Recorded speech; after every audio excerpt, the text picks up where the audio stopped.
Good evening. Would you all please stand for the Pledge of Allegiance?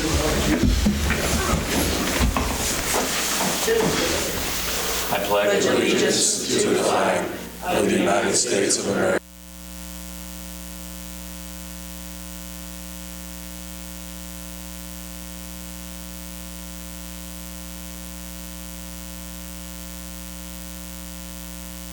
Thank you. All right, we have two absentees tonight, and we knew they were going to be gone, so no issue there. We've got the agenda. Any questions regarding the agenda, Council? No I make a motion to approve the agenda. I'll second that. Motion made and seconded to approve agenda. All in favor? Aye. Aye. Opposed? Motion carries. Public comments. Is there anybody here that wishes to make any comments regarding any topic not on the agenda? Moving on. Consent agenda. I do have a question. Does anyone else on anything with regard to the consent agenda? I noticed several charges coming through. It looks like electrical for data center. Are we getting any agreement with them for reimbursements?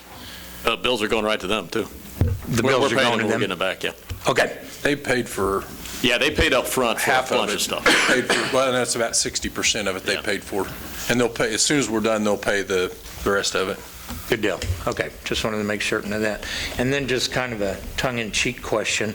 Where is the police department investing that money on forfeitures, because my accounts don't pay that good of interest after a year? Our regular checking account. That's pretty darn good investment.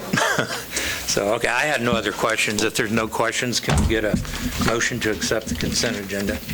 I'll move to approve the consent agenda. Second. Motion made and second. All in favor, aye? Aye. Opposed? Motion carries.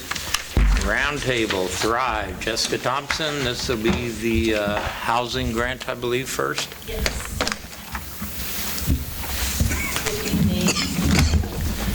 I passed out just a one-pager about the grant that you guys can take with you, read. I have some extras for those who aren't here tonight. I also passed out the application.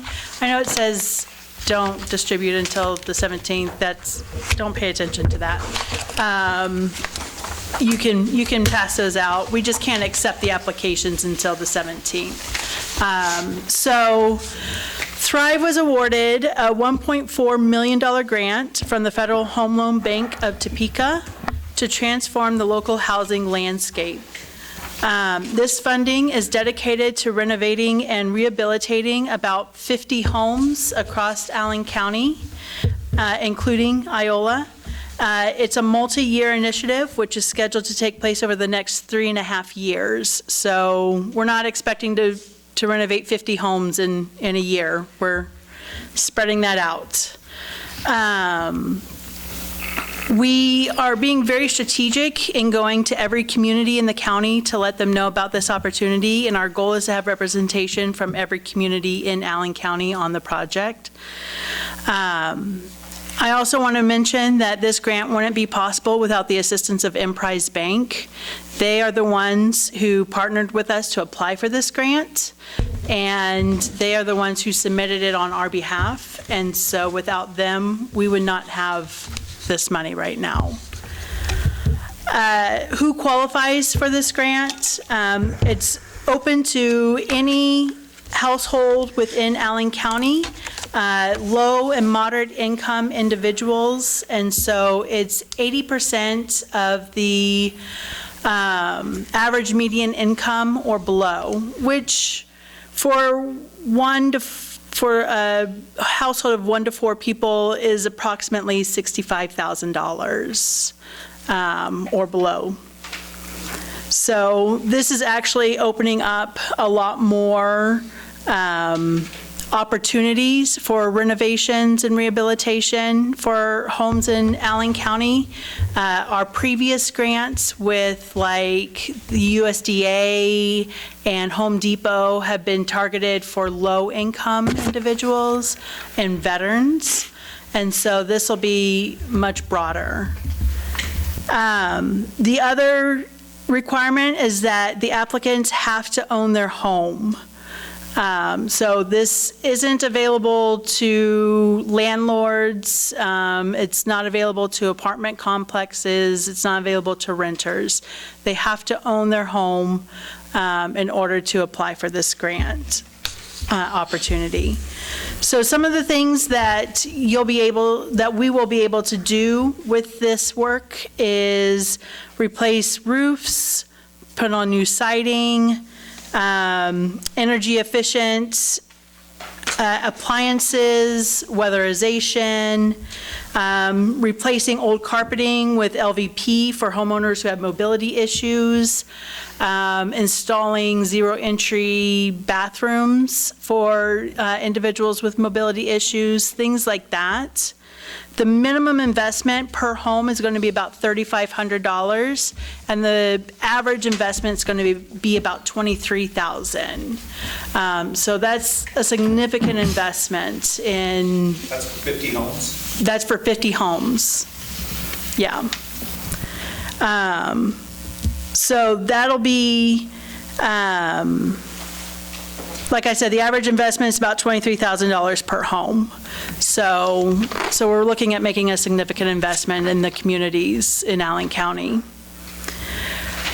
Some special considerations will be given to residents who are disabled, elderly, or veterans. And special considerations will also be given to those who need weatherization assistance. We're going to start accepting applications on February 17th, so next Tuesday, the day after President's Day. And the application will remain open until we have all 50 homes picked out and renovated and completed.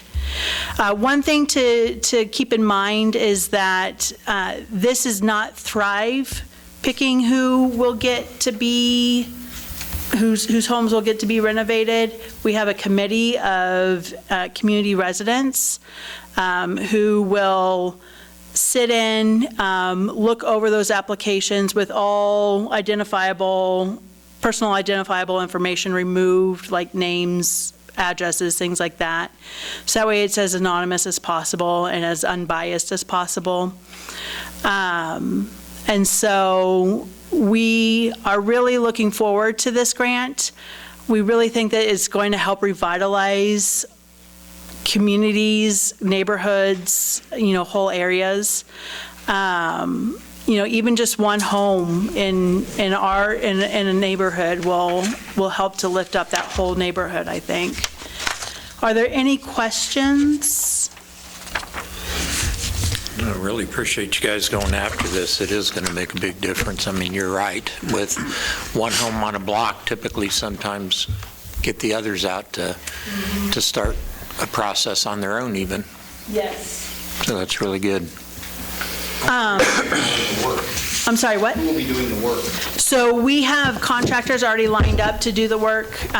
We are focusing mostly on contractors who are in Allen County, but we recognize that 50 homes is a lot of homes for the contractors here to do. And so we're reaching out to broader than that. So like Chanute and Independence, some towns like that who have contractors. Timeline for the 50 homes over these. 3.5 years. Yeah, that's okay. Council, anything further? Thank you, appreciate that. One thing I would ask is that you guys consider putting information about this in the utility bill or on the signage at the park, so that way people will know about it. So, thank you. Nods of head over there if you didn't see that.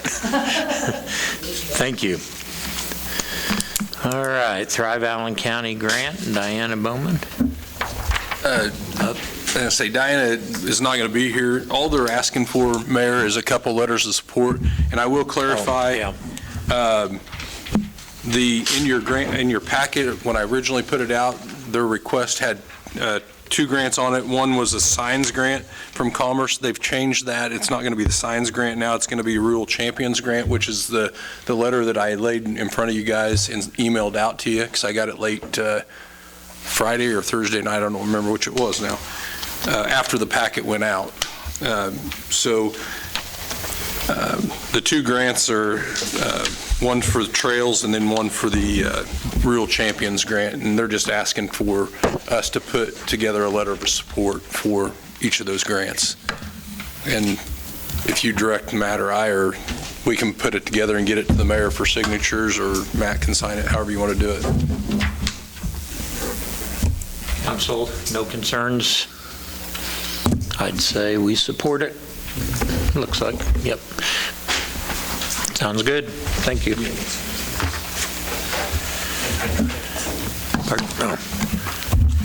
Camille, you're up.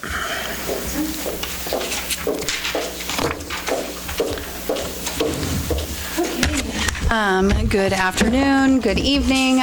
This is your annual report for 2025. Can't believe the year's over.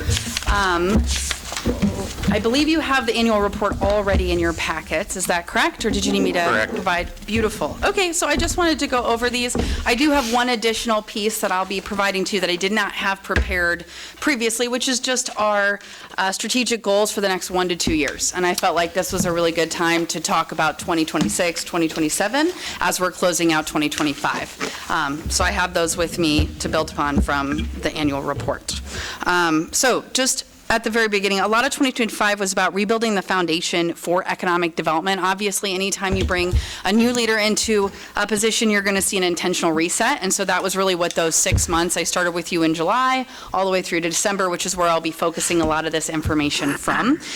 With that, there was a lot of focus on strategy, coordination, and readiness. So the goal was to not be reactive as I step into the position, but rather to learn a little bit about the community, about the employers that do business here, the partners that are already working within the community, and with that better understanding, hopefully focus a little bit more on responsiveness and strategy and building everything from that foundation. And so that really was what the tail end of 2025 was. So if you go down to the middle of the first page, the three core principles were readiness before recruitment. And what that really means is readying the inventory being those three primary things we talk about a lot, which is workforce, sites, and utility, and making sure those three things are in place before we recruit or potentially expand on anybody who is already within the community. The next was retention as attraction. So, and that highlights what I just said, which is expansions. The vast majority of our project pipeline will always be what I call competitive expansions. And I say that very intentionally because expansions are not assumed. We don't automatically get every expansion. In fact, there are primaries that I spoke to in the last 6 months where we lost out on an expansion. And so it's very important that even when somebody is expanding, we realize they could take their business elsewhere. And then the last one being quality of place as an economic driver, meaning that's where we kind of talked about hospitals, schools, childcare, all those things that economic development is not supposed to lead, but always be in the room supporting, promoting, wind beneath the wings kind of scenario. From there, I got my key focus areas, which start at the bottom of the first page. First is organizational alignment and partnerships. A lot of that really at the core is speed to business, meaning that once we do have a project really looking at the community, they're going to want to talk to our community college. They're going to want to get on the phone with Dana or Doug. They're going to want to be able to connect with the partners that we have in the community that are the subject matter experts. Economic development is always an inch deep and a mile wide, meaning that it's very rare that I'm actually a subject matter expert on anything. I just have all of them on speed dial. And so that's really why I spend a lot of time on organizational alignment, and key part is partnerships. The organizational alignment piece is, when does my role come to play? In our standard operating procedures, which I'm currently writing in real time as we kind of formulate what that looks like, when do I come into the conversation? When do I leave the conversation? And what does my role look like in supporting all the efforts that are happening? Businesses do not come to a community because of one person. If anybody says a business came to a community or grew within a community because of me, that's not correct. Because we couldn't get them if we didn't have education. We couldn't get them if we didn't have utility, or we didn't have people getting those industrial sites, a city with a land bank, right? There's a lot of people who've done a lot of work to get us to that moment, and that's where the organizational alignment comes from. Next was project pipeline development. Again, a lot of what we're talking about. The more I get to know the community, the more I feel that the vast majority of my time, even more so than I was thinking even in January, needs to be dedicated to those employers that are already in place, continually investing in them. I'll keep going with that, but a big part of the project pipeline development, what that really means is focusing on business retention expansions, focusing on those who've already invested in the region and any potential expansions that come from that. Site readiness and infrastructure projects, readying our inventory, that's going to be for new to market, that's going to be for expansions. They're all applicable.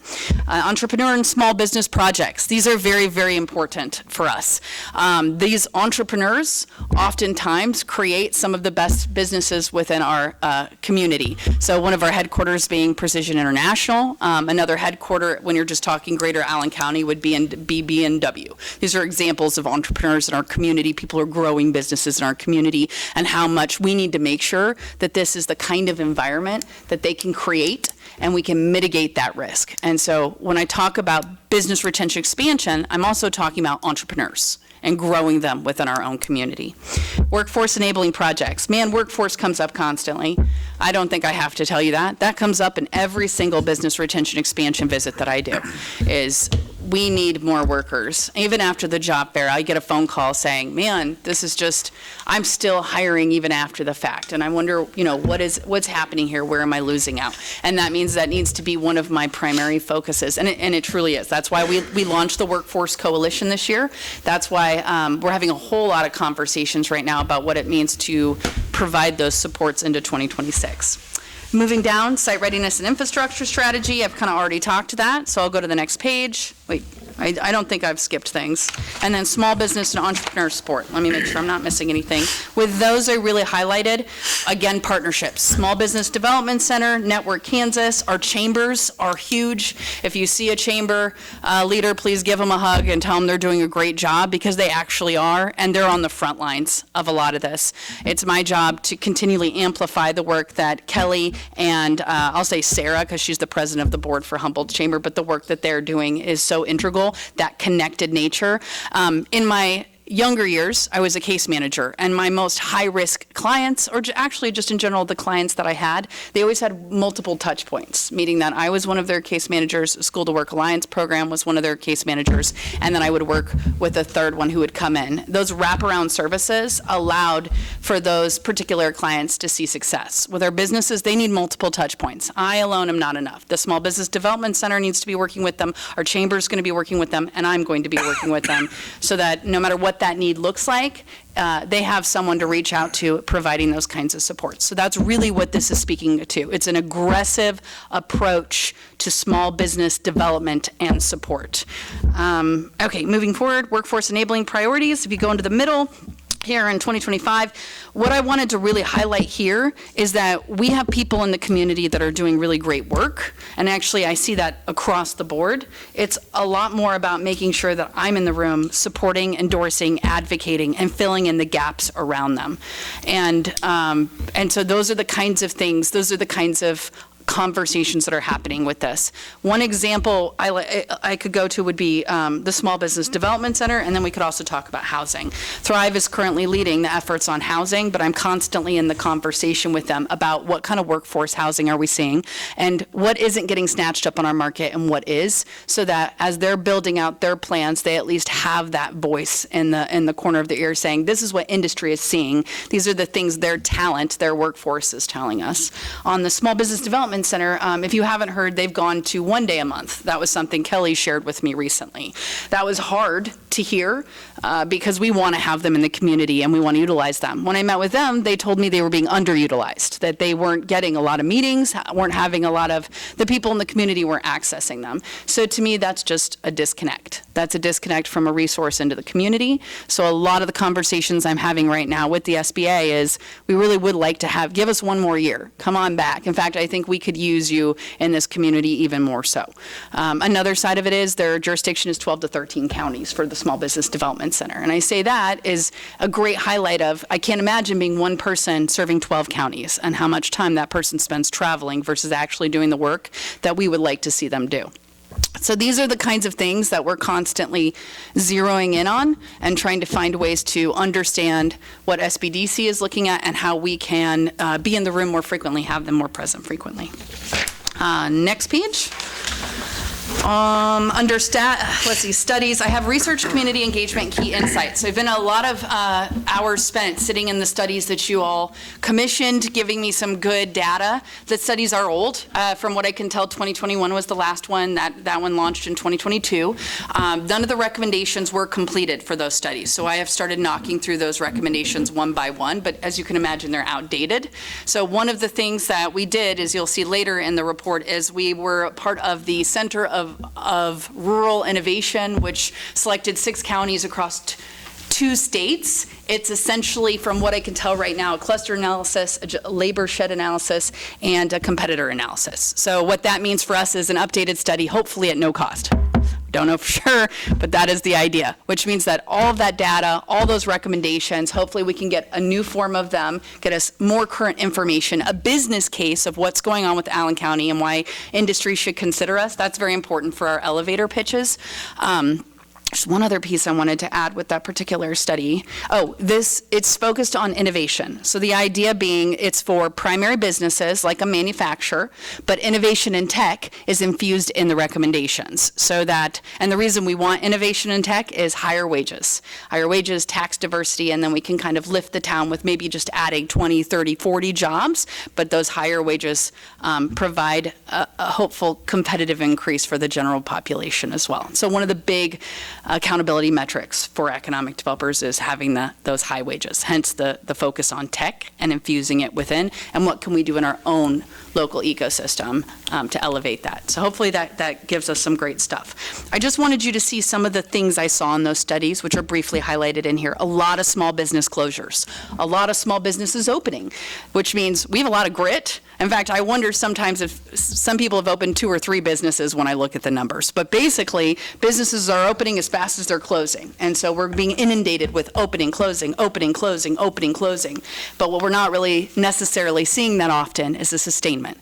And that's why I keep going back to aggressive measures to support small business, multiple touch points, your economic developer, your small business development center, and your chambers all coming in and wrapping around and providing that small business support. Okay, moving to the bottom.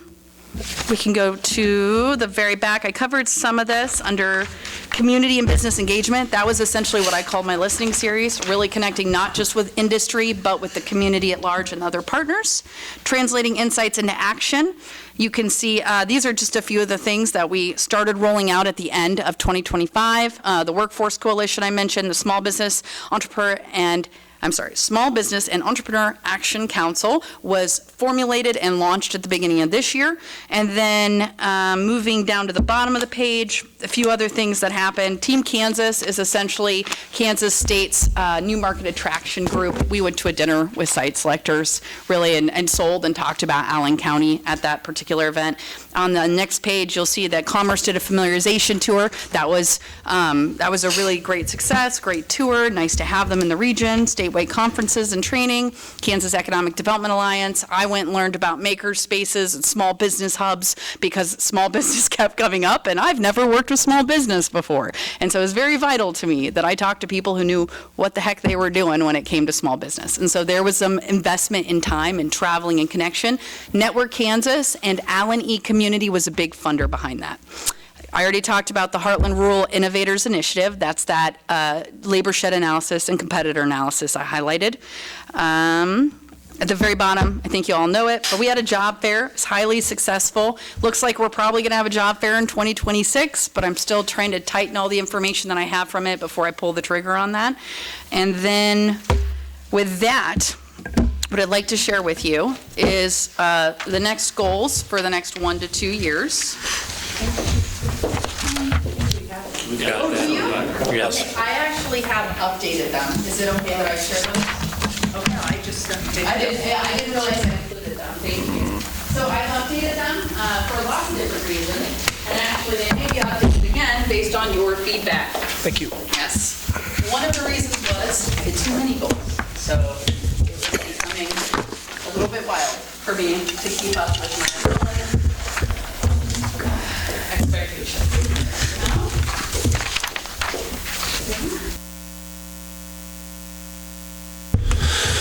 so I just wanted to really quickly highlight these before I'm taking too long. Strengthen workforce alignment. I have been coordinating with K-State. They did a nice, thorough data report on Southeast Kansas. I wanted it for us, and they are currently putting that together and getting that to me. So this is just a nice baseline information. If this is something you're interested in, it's also something I'd be happy to report out on in the future. But along with that, I'm going to elevate and strengthen that workforce coalition. So we have now a regular meeting cadence. It includes our regional apprenticeship coordinator. It includes CTE for 257. Humboldt School District is coming in right now as well. I don't know if I said the regional apprenticeship coordinator, Allen Community College, Kansas Works. They're all engaged in the process. Refresh economic development marketing materials. So there is going to be a Southeast Kansas familiarization tour hosted through Commerce. They're going to be, from what I understand, flying in to the regional airport with 10 or 11 site selectors that are going to be looking at some of the industrial sites. They're focused completely on Southeast Kansas, and then we were one of 3 or 4 counties chosen for this familiarization tour. Their number one piece of feedback is that when we go to your marketing materials and your website, we better know what we're looking at. And so I am prioritizing that right now to make sure that when they arrive, we have the right elements in place. We have veterans coming, and they're going to be doing a familiarization tour. Your chamber is very involved with that, as is Humboldt's, and it looks to be like a really great time. All these veterans are assimilating out of the military into the civilian sector, and so this is a way to pull them in. And then we talked about the entrepreneurial support. We are launching small business incentives for new to market as well as existing small business. Those are coming out of Allen E community. Those particular incentives are a free year with a chamber membership, as well as we cover the cost of your business permitting fees. Again, this is being led through Allen E community. So this is a great example of a partner doing work, and economic development is in the room and supporting throughout that process. Existing small business will be incentivized. You have to be in business for at least a year, and it's an opportunity for them to have professional development, potential data, like there's specific data they may need to get. This is kind of help pay or support that piece as well. And then moving down, we talked about the hub. That is right on track. We are currently hiring. I looked at actually a few resumes today. We have a lot of applicants, but still looking for more applicants if they're interested for the position. But the Small Business and Entrepreneurial Action Council has launched, and we'll be looking at models of excellence over the next 2 quarters. And on the back, 501c3. We are setting up a specific 501c3 for a funding mechanism for economic development. So as we launch the private sector campaign in 2027, this will be an opportunity for economic development to have a designated fund. It will also open up opportunities for legacy giving. This does not change the structure of where economic development is currently housed. It is housed at the Thrive organization. However, this fund will be the fund that investments will be funneled through, hopefully in the future. I mean, it's a goal and it's a learning process. This is the first time I've created a 501c3, so it will be a journey. And then last, advanced commercial and industrial site readiness and targeted retail and lodging recruitment. They're specialized projects that we're going to be looking into and going towards, and so that's what the bottom one is. It's very cloaked because it has to be. It's all under NDA. And advanced commercial and industrial readiness. This means we really just got to make sure all of the inventory that we have on the state database is updated, ready for that opportunity to sell. All right, I know that was fast. I get that feedback a lot. And, or was it? That felt slower than usual. That felt fast. I know, yeah. Is there any questions I can answer? Anything I can further clarify for y'all? Anything? Also, I gave you the goals, and maybe it's a good opportunity for me to come back. As you can see, I've already updated them once. But these are, this is my attempt at really trying to build out a clear path for economic development over 2026 and into 2027. So I am very, very open to feedback. If this is the wrong direction, it's a great time to tell me. And I think up to this date, part of the problem we've had in the past is it's not been this, I mean, there's a lot of data here to take into account, but we've not really been that clear on who is our economic development, what do they do? We've kind of just fumbled along, and it's obvious we definitely hired somebody with a lot of knowledge in economic development, and you've put it together for us. I feel like I just went from high school to a big college class, and so a lot of people don't understand the acronyms and the intensity it takes to get someone here. So I appreciate your background, I appreciate your drive, your hard work, and what do you do to rest and not get burnout? I work out. There you go. And it's a constant journey for balance. Well, it's greatly appreciated what you're doing for our whole county to represent us. There have been a lot of people along the way who have really held my hand and given me a lot of strong direction, and so I would continually ask that of my team, of my council, is to continue to give me that direction, because it does make me more effective, and I just don't know what I don't know. And I will say, I've already learned some of these. The reason part of this changed is I realized I needed to slow down a little bit with some of these projects. And so that's why these are tightening and changing, is as I move in real time, you're going to feel a lot of urgency in what I do. But it's because I feel a lot of urgency behind what I think needs to be done and the supports that need to be in place, especially when I think about our small businesses and really how much they hold up the community. So all that to say, anytime I can get that direction, please know it's greatly appreciated and helps me to be more effective. The compassion is appreciated. Thank Do you. you have a question? Just watching the news, I noticed that the Senate Bill 471 is coming up for raising the minimum wage to $16 an hour from $7.25. How's that going to affect our future businesses coming in? And I've already had at least one small business tell me that they're pretty concerned about minimum wage going up and how that could even potentially affect them being able to open their doors. Bigger employer, businesses are already there, but Yeah. the small business.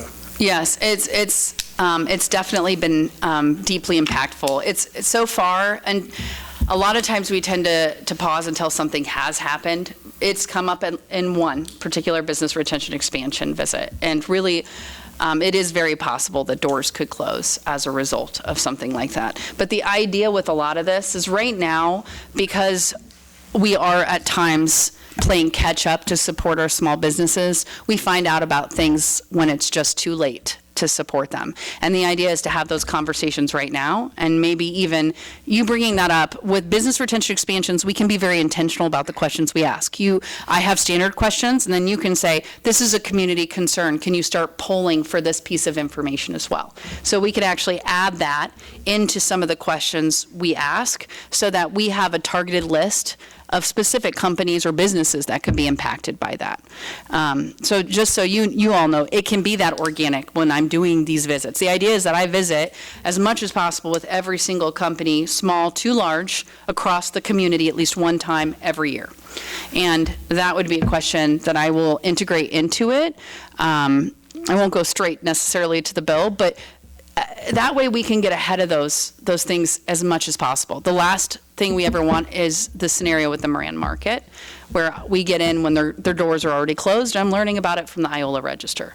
That was really hard for me stepping into this position and having that experience. We don't want to have any more experiences like that. I don't have a real-time solution right now, but I think the real-time solution is getting them the resources and knowing already that that is a genuine concern, and what could we do to get ahead of it. Mm-hmm. With 8 goals, are those 8 goals created because we are trailing other communities in Southeast Kansas, or you've probably done some research on Garnett and Yates Center and Chanute and the surrounding towns our size? Where do we fit in that market for a business looking to come to Kansas? Are we on the map, or are these things need to put us on the map to get businesses to say, hey, let's check that out? Okay, so I feel a lot of our success in the community is really going to be expansion. So I'll say that on the side. But when we're talking a new to market attraction, we are as much on the map as Garnett is, or Chanute. The issue is that Southeast Kansas as a whole isn't really on the map. And a lot of the work that we need to do is in readying our inventory, which is already happening. That's the site and industrial readiness piece, right? So that means that when they do call, we are ready with all the right business information and data to sell and to close, and we have the capabilities to move at the speed of business, right? So that's just readying ourselves, our inventory, our process, and our coordination. The other side of it then is going out and marketing and selling. If we market and sell, as you can imagine, right, especially you, Doug, because you help people grow businesses, but if I go and sell stuff and then you get to my store and there's nothing on the shelves, right, then that's a real problem. Or maybe there's a ton on my shelves, but I just can't talk about it. I don't have all the information you require for us to get where we need to go. So that's how this was built out. It's almost happening with both things happening at the exact same time. We're working on our marketing piece while we're also readying our inventory. But that's really speaking to big business. For small business, we're focused strictly on growing our own, like that entrepreneurial piece. Growing your own, in essence, also it's hopeful that those individuals would go to school or not go to school, get a tech job, and stay here. Mm-hmm. We have individuals that are leaving now. You talk about retaining small businesses, supporting those small businesses. How do we identify that family that might be getting frustrated with something and decide, well, I want to go to the city for the better night lights, et cetera. But yet you go to the city, you're going to find a group of people that the hustle and bustle isn't worth it anymore. Right. Is there a way we can identify those people that want to come to a smaller community, and where does that play into all of this? If we're working with a business, how do we work with the people? Right. If you look at my old goals, one of the ones I took out was a perception study. Perception studies answer to a lot of that. So perception studies, they look at what anyone's general perception is of your community, which I feel like most of us would know. People are probably unaware of our community. But it also then identifies other communities that could have potential talent pools. So it looks at two things. It looks like the kind of people you want to migrate to your region. So when I talk about what kind of people do we want to migrate here, I'm talking about who are we hiring for. So what kind of positions are currently vacant for our companies? What education do those positions require? What kind of skills, trades, right? Is there a specific machinist program in Oregon where the cost of a house is $800,000 and they, and so we can pull them in. So it needs to identify the kinds of workers, where they're at, and what other communities they're in. And then it also looks at the potential populations of what kind of language would it take to pull them into our community, and builds out recommendations for marketing strategies, right? So a very specific example of this is when they were trying to hire nurses in one particular community, they did TikToks, and they talked about how much fun it is to be a traveling nurse, and how much money they make, the freedom, the finances, and what a great career. And so they use that to amplify and pull people into nursing. It's the same idea with the perception study. Is they're going to find the targeted audience that we need to pull. For someone who's already frustrated here, that's a tough sell because they've already tasted the goods and they're kind of coming out on the other end. And so I think a lot of the work that we're already doing with community engagement, those kinds of things, we just have to be resilient and keep solving for those problems. Well, and I think you've addressed it a little bit with one of your goals with the veterans that you're going to be hosting here. So I'm glad to hear that. Yeah. Because one of the things we hear repeatedly in the community is workforce. There isn't people here, so let's go out and get them. I feel like the veteran population is one that would fit in very well with the fabric of the community, partially because a lot of them come from the Midwest. A lot of them have been displaced for over 20 years, so they're looking for their hometown. Like if you asked, my dad was Army and my former husband was Space Force. I don't think I ever lived anywhere much longer than 2 or 3 years. So it's really hard when people ask me, where are you from? My dad retired in Fort Leavenworth, and so Fort Leavenworth became my home. But I came to Allen County, and once I experienced it, I immediately wanted to stay here. I can tell you one of my commerce was a military spouse who did the FAM tour, and at the very end, she came over to me and she said, I would live here in a second. Like this is exactly where I would want to be. And I just feel that particular population is looking for their final duty station, is what we call it, like their final home where they plant. And I think that this particular community is exactly what they're looking for. But I do think when people experience Allen County, they realize what a hidden gem it is.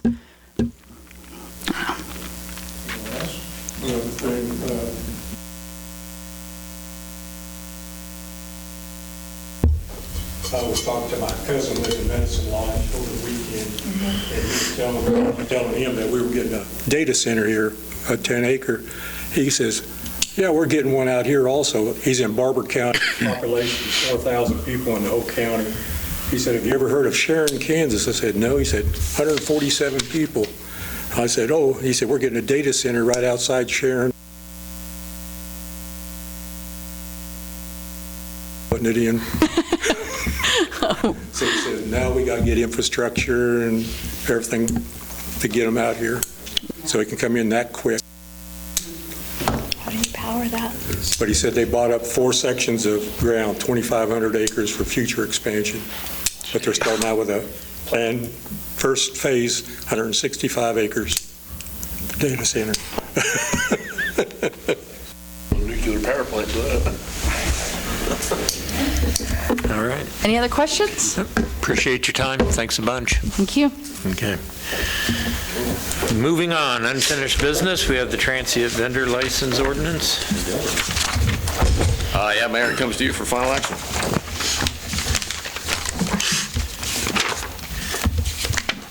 Joelle, this was your request. Any concerns? They address what you wanted?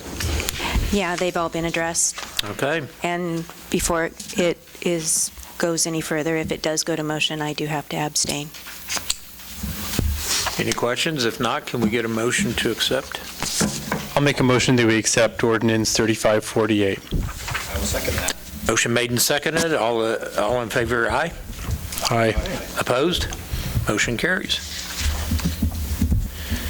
All right. Council administrator reports. We'll start over here tonight. I don't have anything. I'm enjoying the sunshine. Absolutely. Mark? Doug? Nothing tonight? Nothing? Max? I have 2 things. So we have the land bank. Does it have any budget? No. Would it be a good idea to throw something in there as a Well, budget? technically, we've already spent money in the land bank, so filing fees with the one property we have, and we're going to have some more because some more property is going to go into the bank. So we'll just find that money somewhere. During your 2027 budget process, we are going to come to you with some land bank money. It's not going to be a lot, 10, 15, 20,000, but we need to put something in it. Yeah. Right now, if we need to spend money out of the bank, we will, and we'll. I mean, I have a few budgets in the admin side that won't get filled now because we'll spend money on the land bank. But it costs us money. Don't waive filing fees. So. Yeah. So we already have something going on with that. Good. Yeah. So the other thing I just want to bring up as a topic to discuss, if not probably for a later session, but given the events that Yates Center has had with their police force, I've heard a lot of people asking, like me, about what is the right size for our police force, right? Like, so when I moved here in 2007, Iola was around 9,000-ish people, and now we're down to just under 9,000. What's that? No? Okay, that's what I thought it was when I moved here. Maybe 6,500, maybe. 6,500? Yeah. False advertising then before the flood. Return to but what I'm getting at is, as the community downsizes, how do you shrink city services, and do we need to have that discussion? And I don't know what the right answer is. Maybe we need more police, but I just wonder if we've adjusted that staffing level as the town's population has started to shrink a bit. So. I don't know how to evaluate what the right is either. Like, when I did it, I think we have 19 on staff, all told, in the department. I think we got 16, trying to think, 4 for shift, 12. I want to say it's 16. I don't know why I think it's 16 versus 19. It'd be close, Dick. I just remember, I thought about it a couple years ago and did the math, and like we were staffed at the same level per population as like KCMO, which I think it's fair to say KCMO has a more challenging policing climate than we do here in Iola. Whether they're doing a good as job as our police, I would say probably not. And having more police also, makes for a better community in other ways too. So, but I just think, maybe we should have that discussion at some point. So that's all I have. I'm not sure where to start that. I think there's room to have community discussions, council discussions about in all of our departments, because it comes up quite frequently. Why don't you downsize this? Why don't you downsize that? We lost 100 and some odd homes during the flood, and well, maybe we don't need as many street and alley guys, but we still have the same number of streets. So unless we have those talks and discussions, we don't understand the justification for why a department didn't shrink. But definitely, I think we need to be frugal with the taxpayers' dollars and occasionally take a look at and see if there's any way to streamline or through attrition or whatever. It wouldn't be the first time this council asked for budget reduction, and quite a few of the department heads came through and either put off buying a vehicle or through attrition didn't hire an employee or two to see how it would work and how things would get along. So definitely, I think we can spend some time at some meetings, just kind of having some roundtables. I would say, as someone who comes from a field that attrition and reductions in force happen all the time, in the education field, once numbers go down, it's never an issue for them to shrink. I would like to see where we compare to other areas, and are we overspending in one area, not another area. I think if we can afford to have more police than our market size, that's not a horrible thing. We're a safer community. We can go out and say we're safer. If we can afford more city workers to do the streets and do those things, that's great. But if we can't, then that is an issue overall. We don't know if we don't review it. Right. Yeah, sure. Thank you. Is that it? That's all I have. The only thing I've got, I've had a couple of business owners reach out to me, and I'm unable to fulfill their requests or questions that they've got, just simply because I'm uneducated on this whole recycling situation going on. So if I could receive some more information on this so that I can better ask or answer questions that are being asked for me, just context, what the proposals are, whatever it may be, because at this point, I only have an opinion being new to all this, so I kind of need to know more about it and what's going on there. It is planned to be discussed further. Okay.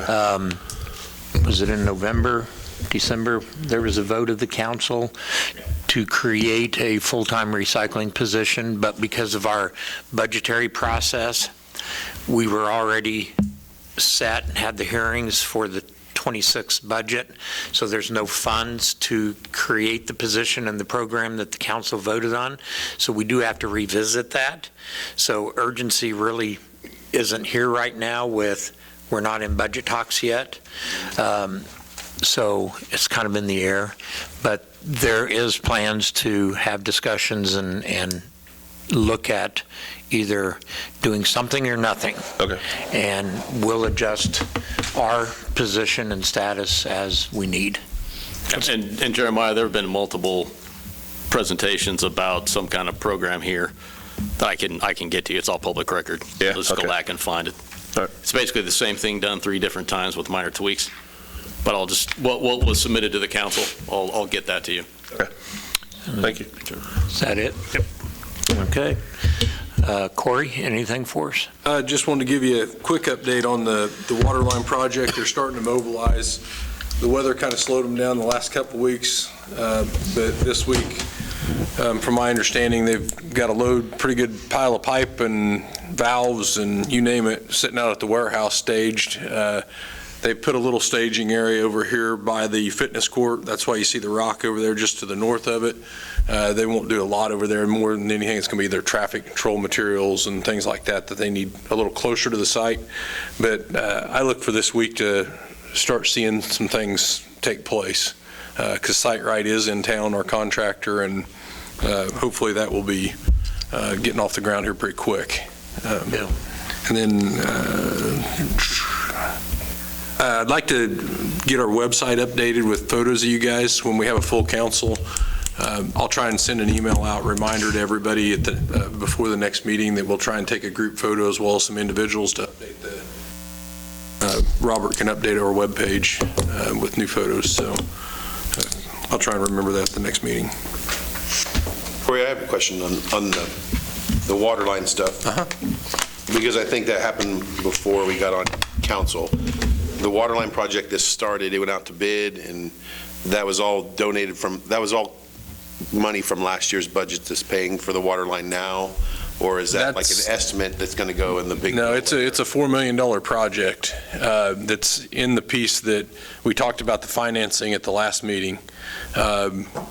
We've got the money to pay for that right now before the finances come, at least to keep started. We don't have the full funding. Obviously, the bonds, when they sell and that, will fund it.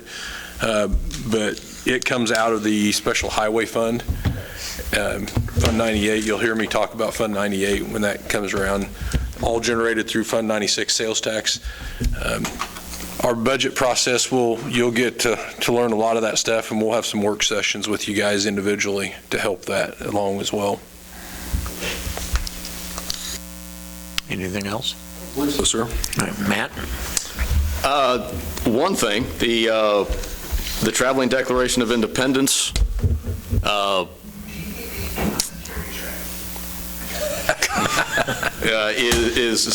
there's going to be an exhibit at the Bolus, and it's there now. There's an article in the paper today. It'll be in tomorrow's paper. They're having an open house on Wednesday, and I'm on the Bolus because of this job. I'm on the Bolus Commission, and they've been talking about this for a while. But Wednesday, starting at 5:15, they're going to have basically an open house and exhibit for it. It's at the Bolus downstairs in the I call it the art room. What's it called? Mary Martin. Okay, yeah, it'll be in the art gallery. And then, Donna, at 6 o'clock, we will have a presentation at the Allen County Historical Society. It's going to have their winter meeting. A guy by the name of Derek Doty is going to present about Kansas music history. It's all going to be one thing. You have the exhibit in the art room, and then you go down to the recital hall, and they'll have that presentation there. The exhibit's going to be here until March 8th, and anytime the Bolus is open, it'll be there. But this being the 250th year of our country, it's traveling. I don't know if this is the first stop or what number it is, but it'll be here for about a month. Then it'll take off. But it's been something that the Bolus has been talking about for a year. It's on every meeting that I've been to, and it's a big deal. It's not going to be a big deal. It is a big deal, and it is ready for people to go and observe. Hey, Matt, did you want to mention I want to say I've got 3 sets of 3 different kinds of cupcakes to eat. And cupcakes, yeah. And then some cookies. Do you want to mention the last meeting in March? Matt and I have kind of got an overlapping vacation during budget, or during the agenda cycle for the 23rd meeting, and we actually have a second or a third. Actually, there's 5 Mondays in March. Corey's going to be gone most of spring break. Right now, I'm going to be gone for a little over half of it, so no one's going to be there to put the packet together. We don't want to dump that on Roxanne. She would be the next person in line. So there's 5 Mondays in March. The actual meetings are the 9th and the 23rd. If y'all would be amenable to moving the 23rd meeting to the 30th, we could have our 2 weeks at a little different time, but we'd still have one week between the meeting on the 30th and the meeting on April, first meeting in April, whenever that is. I can make it work. Fine with me. I have to be gone on the 23rd also. I mean, I can get the packet out, but it's going to be a weekend out is what it would be. May I say something else about it? Curtis got a great big grant to get this all done. Don't hear any opposition to changing it. I don't have a problem. Gives you plenty of time to notify the public, too. Yeah, and we'll need to take some formal action. We'll do that at the next meeting. Sure. to We'll move put it on the consent agenda for Yep, the next sounds meeting. good. And that's all I have. Anything else? Roxanne, anything for us?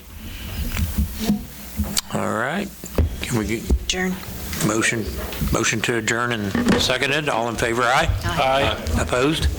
Thank you all.